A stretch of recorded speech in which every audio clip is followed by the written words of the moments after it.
Hello बेटा, आज मैं आप लोगों के सामने बात करूंगा एप्लीकेशन ऑफ कर्व पे। किस पे बात करेंगे बेटा आज? एप्लीकेशन ऑफ कर्व, जो हमारे नीट के लिए बहुत ही ज़्यादा इम्पोर्टेंट होने वाला है।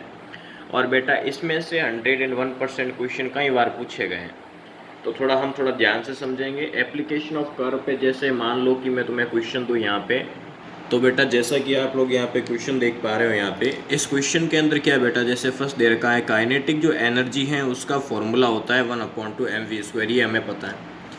और इसने कहा काइनेटिक एनर्जी और वी स्क्वायर के बीच में ऐसा कौन सा कर्व है जो रिप्रेजेंट करता है, दैट इज दिस इक्वेशन। तो डियर स्टूडेंट्स, हम कैसे देखेंगे इसको? फर्स्ट यू विल कंपेयर, आप कंपेयर करवा सकते हो किससे? स्ट्रेट लाइन की इक्वेशन से। तो सर वो क्या होती है? वो तो हमें याद ही नहीं बेटा, पीछे वाला पढ़ोगे तभी तो याद आएगा जो वीडियोस करवा रखी है। तो 1/2 mv², काइनेटिक एनर्जी को मैं यहाँ पे वाई लेट करूँगा। क्या लेट करूँगा बेटा? वाई। और इसको मैं क्या लेट करूँगा बेटा? एक्स। और ये जो पूरी है, ये जो पूरा है वो क्या है बेटा? सी है, कांस्टेंट। हम यहाँ पे सी नाम दे देंगे, तो that is the equation of straight line. अरे भाई ये कौन सी इक्वेशन? स्ट्रेट लाइन की इक्वेशन है, जो कहाँ से पास करती है? स्ट्रेट लाइन पासिंग फ्रॉम, ये कहाँ से पास करती है? बीच में से। किसके बीच में से बेटा? ग्राफ, मतलब ओरिजिन से पास करती है, यानी कि 0,0, ये पता होना चाहिए। स्ट्रेट लाइन की जो ये इक्वेशन है, वो जो लाइन होती है वो कहाँ से पास करती है? ग्राफ के सेंटर पॉइंट से, यानी कि यहाँ से। तो ये इसको सेटिस्फाई करेगा, दिस इज करेक्ट ऑप्शन। तो सर ये करेगा क्या? बिल्कुल नहीं करेगा, ये तो इंक्रीजिंग को रिप्रेजेंट करता है, गलत। ये डिक्रीजिंग को, देखो ये वाला जो कर्व है ये बिल्कुल नहीं होगा, और ये बिल्कुल नहीं हो सकता, डिक्रीजिंग को रिप्रेजेंट कर रहा है। तो कुल मिला के हमारा एकदम सही आंसर क्या है यहाँ पे? ए से अंबाला। यहाँ तक किसी को दिक्कत नहीं होनी। वेरी वेरी इंपॉर्टेंट, छाप लेना, मैं भी कह रहा हूँ। भूल में भी मत सोचना कि सर ये नहीं आता है। 101% आता है, कहीं बार आया हुआ है, कहीं बार आया हुआ है।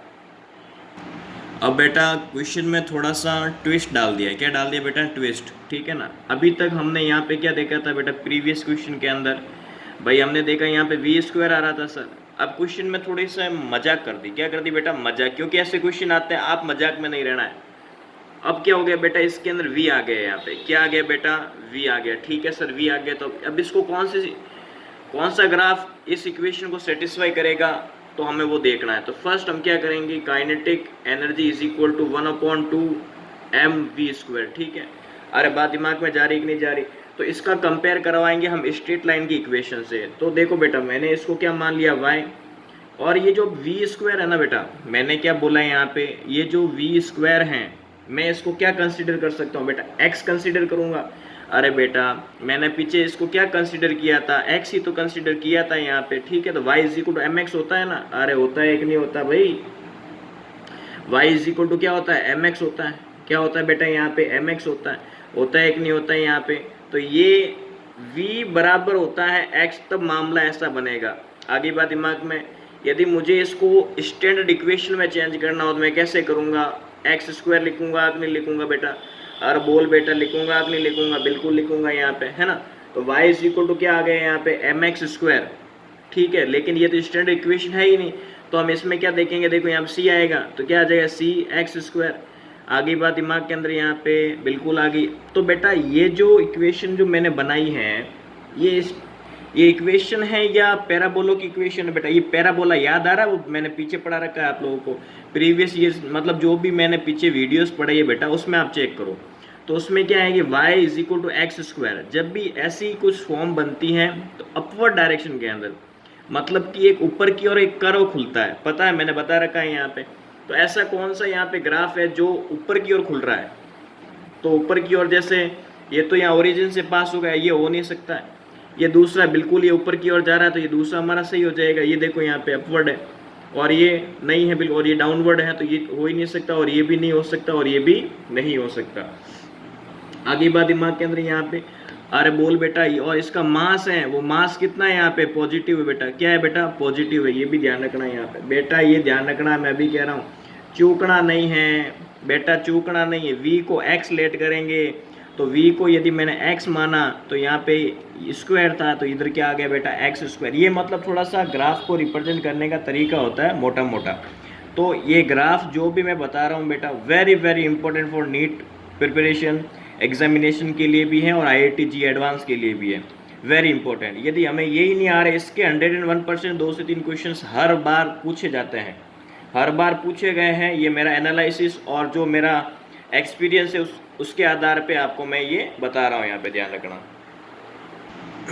अब बेटा ऐसा क्वेश्चन आ जाए तो क्या करो, सारे क्वेश्चन धमाल मचाने वाले क्वेश्चन से ध्यान रखना बेटा, सारे क्वेश्चंस को हम मॉस्किटोज एंड मच्छर बना देंगे। हेलो बायोलॉजी, जैसे मैंने बताया आपको, if momentum of photon is given by p is equal to h upon lambda.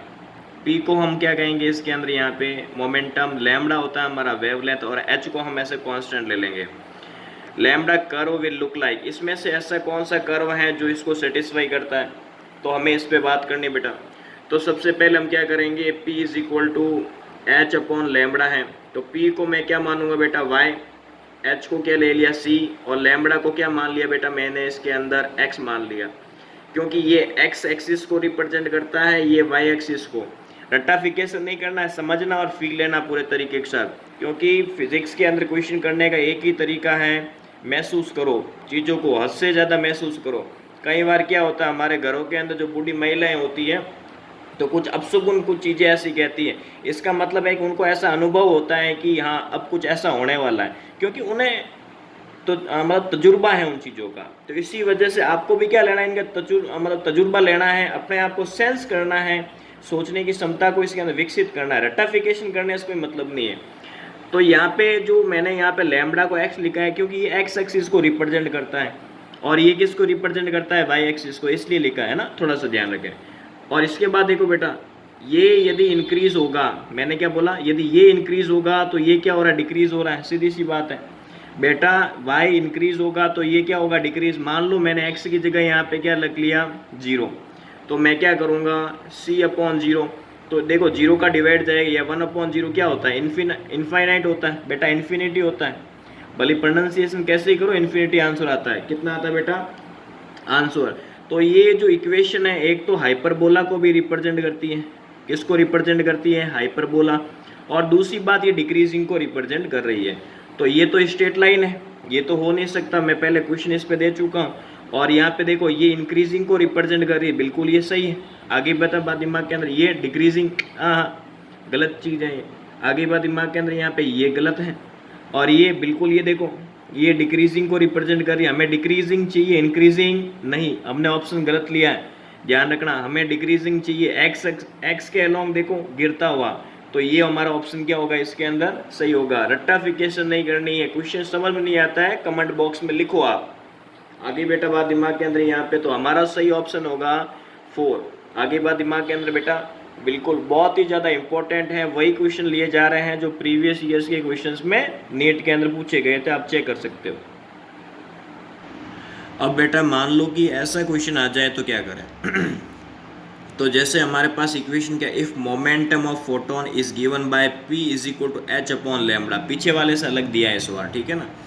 तो अब इस बार क्या आ गया बेटा, p is equal to h upon lambda, ऐसा कुछ आ जाए तो क्या करोगे, मामला ऐसा बन जाए तो क्या करोगे। तो बेटा इसमें क्या करना है, यहाँ पे पिछली बार यहाँ लैम्बडा था, अब क्या आ गया बेटा 1 अपॉन लैम्बडा। आगे बेटा बात दिमाग के अंदर, यहाँ पे देखो 1 अपॉन लैम्बडा को हमने x बोला है, क्या बोला है यहाँ पे x, तो मैं क्या करूँगा, p is equal to h, और इसको मैं लिखूँगा 1 अपॉन लैम्बडा, और इसको मैं क्या कंसिडर करूँगा y, और इसको बेटा क्या कंसिडर करूँगा c, और ये 1 अपॉन लैम्बडा क्या हो जाएगा मेरे x। यहाँ तक किसी को दिक्कत नहीं होनी चाहिए, पूरा बता दिया है, फील लेना सीखो बेटा, सोचना सीखो, रटने से कुछ नहीं होना है। y इज इक्वल टू क्या हो जाएगा, cx। आगे बेटा बात दिमाग के अंदर यहाँ पे, तो ऐसी जो इक्वेशन होती है, जो स्ट्रेट लाइन की जो इक्वेशन है, वो कहाँ से पास करती है, 0,0 से पास करती है। अरे भाई मैंने ये पीछे भी तो बता रखा है, इक्वेशन में स्ट्रेट लाइन है, वो कहाँ से पास करेगी, पासिंग फ्रॉम ओरिजिन। कहाँ से बेटा, ओरिजिन से पास करेगा, बिल्कुल कहाँ से पास करेगा, ओरिजिन से। तो हमारे पास ये ऑप्शन ए से अम्बाला सही है, बी से बबीता हाँ, सी से नहीं, डी से नहीं, ओनली फॉर ए से अम्बाला। हमारा आंसर क्या होगा बेटा इसके अंदर सही होगा, क्योंकि ये जो लाइन है वो कहाँ से पास करती है, ओरिजिन से। आगे बेटा बात दिमाग के अंदर यहाँ पे बिल्कुल। अब बेटा जैसे ये वाला एक क्वेश्चन और आ गया हमारे पास, इसमें लिखा हुआ है if momentum of particle is given by p is equal to M V then p versus p V square curve will look like. यानी कि यहाँ पे यदि मैं इक्वेशन देखूँ बेटा, यहाँ पे तो हमें क्या दे रखी है, p बराबर एम वी है ना। तो यदि हमें ये p बराबर एम वी इक्वेशन दे रखी है बेटा, तो इस इक्वेशन को देखते हुए हम किस प्रकार ये डिसाइड करेंगे कि इनमें से कौन सा ग्राफ को सेटिस्फाई करता है, मतलब ग्राफ कौन सा ग्राफ होगा जो इस इक्वेशन को सेटिस्फाई करेगा बेटा। तो फर्स्ट यहाँ पे तो एक्स एक्सिस के अलोंग वी स्क्वायर आ रहा है, तो ऐसा पॉसिबल नहीं है। तो हम क्या करेंगे, बोथ साइड स्क्वायर करेंगे। क्या करेंगे बेटा, बोथ साइड स्क्वायरिंग करेंगे। जब भी ऐसा इक्वेशन आ जाए तो हम क्या करेंगे, बोथ साइड स्क्वायरिंग। तो P square is equal to M square, फिर हम क्या करेंगे यहाँ पे वी स्क्वायर। यहाँ तक दिक्कत नहीं होनी चाहिए बिल्कुल भी, आगे बात दिमाग के अंदर यहाँ पे। और बेटा देख, वी स्क्वायर है वो एक्स एक्सिस को रिप्रेजेंट करता है, तो मैं यहाँ पे क्या लिखने वाला हूँ, बिल्कुल यहाँ पे लिखूंगा एक्स, और ये तो हमारा सी होता है पता है, और ये क्या हो जाएगा हमारा वाई है, वाई को पी रिप्रेजेंट करता है, यहाँ स्क्वायर है तो हम वाई स्क्वायर लिख देंगे। बात दिमाग में जा रही कि नहीं जा रही, देखो कुछ भी रटाफिकेशन नहीं है, सब लॉजिक से बता रहा हूँ क्या हो रहा है और क्या नहीं हो रहा है। आगे बात में यदि कोई भी दिमाग में क्वेश्चन बन रहा है तो आप पूछ लेना, लेकिन मुझे नहीं लगता कुछ क्वेश्चन होना चाहिए आगे बात में, क्योंकि पूरा क्लियरिटी दे रहा हूँ आपको। अब इसके बाद बेटा क्या करना है, Y square is equal to C X है, ठीक है। तो बेटा ये एक पैराबोलिक इक्वेशन होती है, आपको पता ही है। तो ये जो इक्वेशन है वो उसका ग्राफ किस हिसाब से बनेगा, तो बेटा इस प्रकार का बनता है, आपको पता है। ये थोड़ा मैंने इधर बना दिया, ये यूं इस साइड में खुलेगा। तो ऐसा कौन सा है, ये तो हो नहीं सकता, ये हो नहीं सकता, ये तो बिल्कुल ही नहीं हो सकता। हमारा सी से Chandana Bhakar, that is the perfect answer. आ रहा है कि नहीं आ रहा बेटा समझ में इसके अंदर, यहाँ पे तो हमारा सी से चाची एकदम आंसर सही है, देखने की जरूरत नहीं। अब बेटा मैं यदि इस क्वेश्चन पे बात करूं, जैसे if p is equal to M V then p versus 1/v curve will be, तो ये इसके अंदर कौन सा कर्व इसको सेटिस्फाई करेगा। फर्स्ट हम देखते हैं p is equal to M V, हमारे पास ये दे रखी है, एक रिलेशन दे रखा है p is equal to M V, ठीक है, यहाँ पे मोमेंटम कंजर्वेशन से। तो बेटा यहाँ पे आपको पता है ये जो 1/v है वो x को रिप्रेजेंट करता है, और ये किसको रिप्रेजेंट करता है बेटा, y को, ठीक है। तो हम क्या करेंगे, इसको हम x के बराबर लिखेंगे ऐसे, लेकिन हमें तो फॉर्म में क्या चाहिए, v की वैल्यू है ना, v चाहिए, तो हम x को इधर लेके आओ, तो हम ऐसा लिख लेंगे यहाँ पे। समझ में आ रहा है, एक नहीं आ रहा बराबर यहाँ पे, ठीक है।